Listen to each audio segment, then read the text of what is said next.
Hi, I'm Dr. Tahmina, your physio fitness and rehab expert. আর আজকে আমাদের সাথে আছেন মিসেস পাল। আসুন জেনে নিই ওনার কি প্রবলেম। নি প্রবলেম হাঁটুতে আর কোমরে প্রচন্ড ব্যথা রিসেন্টলি হয়েছে। ওকে, আমি ডাক্তার দেখাচ্ছি, তা ডাক্তার আমায় সাজেস্ট করেছেন একটু ফিজিওথেরাপির জন্য।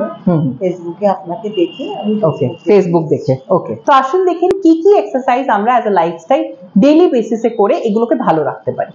প্রথমটা আপনাকে যেটা করতে হবে, হাঁটু শক্ত করে পায়ের পাতাটা টান টাইট।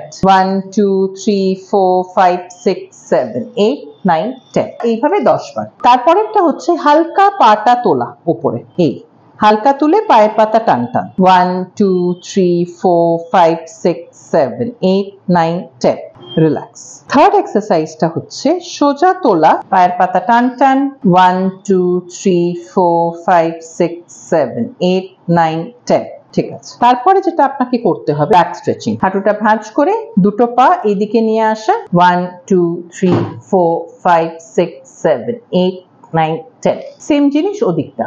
এবারে হাঁটুটা ভাঁজ করে একটা করে হাঁটু ভাঁজ করে উল্টো দিকে কাঁধে নিয়ে যাওয়া 1 2 3 4 5 6 7 8 9 10। এবারে হাঁটুটা ভাঁজ করে কোমরটা তোলা, দুটো হাঁটু ভাঁজ কোমরটা তোলার চেষ্টা করুন 1 2 3 4 5 6 7 8 9 10। এবারে আপনি উপর হয়ে যান, হাত দুটো সামনে, শোল্ডার আর এলবো সেম স্ট্রেট লাইন। এবারে উপরে তাকান, এই 1 2 3 4 5 6 7 8 9 10। আচ্ছা, এবারে হাতটা পেছনে রাখতে হবে আপনাকে, পা দুটো টোজের উপরে প্রেসার 1 2 3 4 5 6 7 8 9 10। তারপরে আপনাকে যেটা করতে হবে সেটা হচ্ছে হাত দুটো পাশে, একটা করে পা তোলা উপরে 1 2 3 4 5 6 7 8 9 10। ঠিক আছে, এবারে এটা দিয়ে হাঁটুটাকে পুশ করার চেষ্টা করুন 1 2 3 4 5 6 7 8 9 10। পাটা ঝুলিয়ে বসে হাতটা এরকম, একটা করে সোজা পা তোলা উপরে, পায়ের পাতা টান 1 2 3 4 5 6 7 8 9 10। পেটের এক্সারসাইজ। এই দুটো হাত এইভাবে রাখলেন, মাথাটা তুলে পা দুটো দেখার চেষ্টা করেন 1 2 3 4 5 6 7 8 9 10।